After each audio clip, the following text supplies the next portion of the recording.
My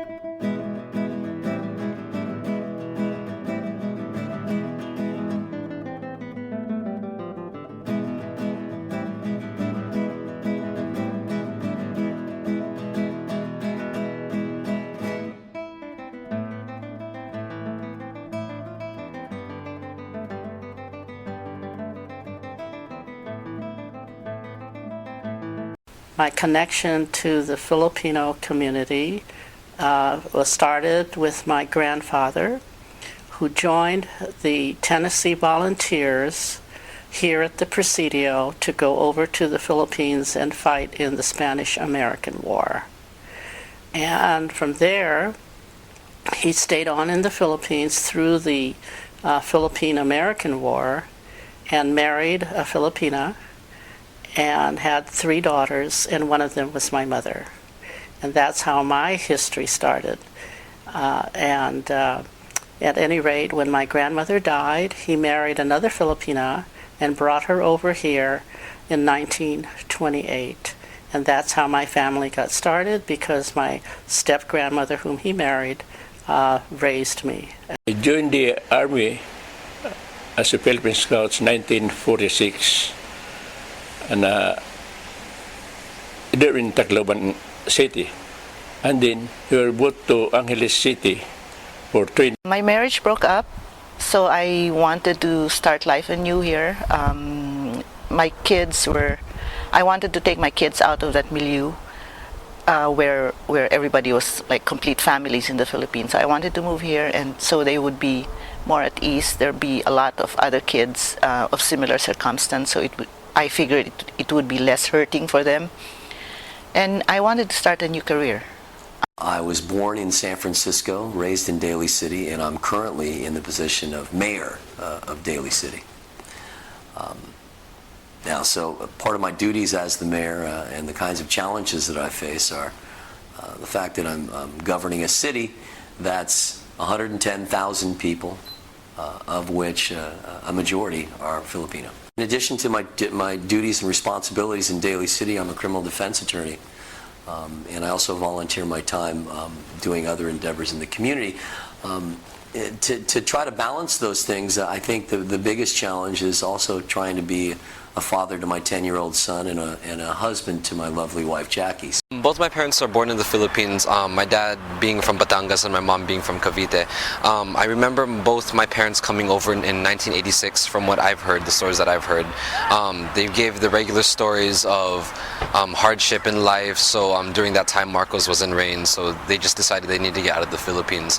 One of the biggest thing was they felt like there was no opportunities in the Philippines, and hearing in schools of the opportunities in America, they wanted to move to a place where they know that they can raise a family, where they can actually strive and live that quote-unquote the American dream, whatever that meant to them at that time.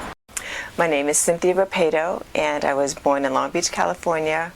I'm the child of 6 kids. I'm number 4, and I am currently the assistant principal at San Mateo High School, which is in San Mateo, and I live in San Leandro.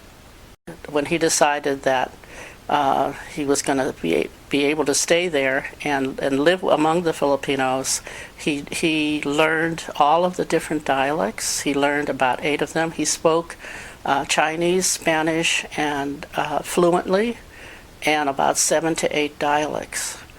And he learned the Filipino customs. He loved the food, and he loved the people. And he stayed on, along with 100 other Buffalo soldiers, for the next few years till 1928, before returning here to the United States. I read from the newspapers that all veterans, all Filipino soldiers, if you want to be naturalized, can come to the United States. That's why I'm here.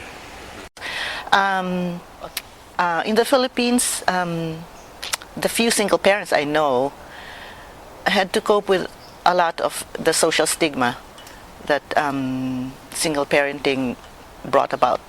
But they also had the advantage of the support system of families. Demands of the community are I have to tell you, there are general demands and there are specific demands. The general demands of the community are that they're pretty baseline.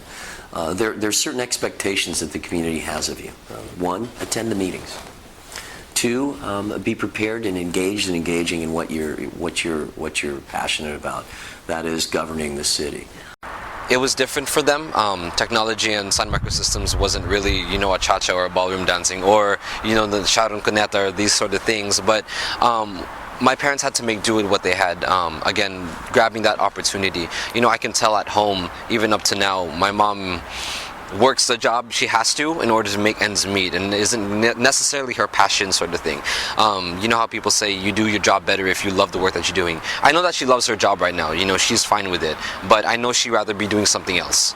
I know that my sisters became rebellious and just thought, well, we're in America, this is not the Philippines, this is not our own friends. Some of our friends in Connecticut weren't all military. Some of them were, but not all of them were were from the military. So they ended up taking on that rebellious side and being able to speak out and speak your mind. And of course, my mom would say, you have no respect, or wala yaka, or whatever that saying is, and you have no idea what you're saying while you're acting that way. They had a difficult time finding housing, but fortunately my grandfather knew a person in West Oakland who had a house and was able to rent it to them. And so that's how they were able to have a house to live in. But it was just difficult to get into the community because of the language barrier for her. But my grandfather, as I said, really tried to help her a lot. Well, especially the Filipino women who came with their buffalo soldiers who lived in the area. They would congregate, and that was her social life. And they would come in and visit with her, or she would visit with them. And so that started the Filipino community in West Oakland. We feel lonely. We feel very lonely because we live our family there in the Philippines. So, because I want to find a job here, if I can find a job, but I'm already old, so I wasn't able to look for a job.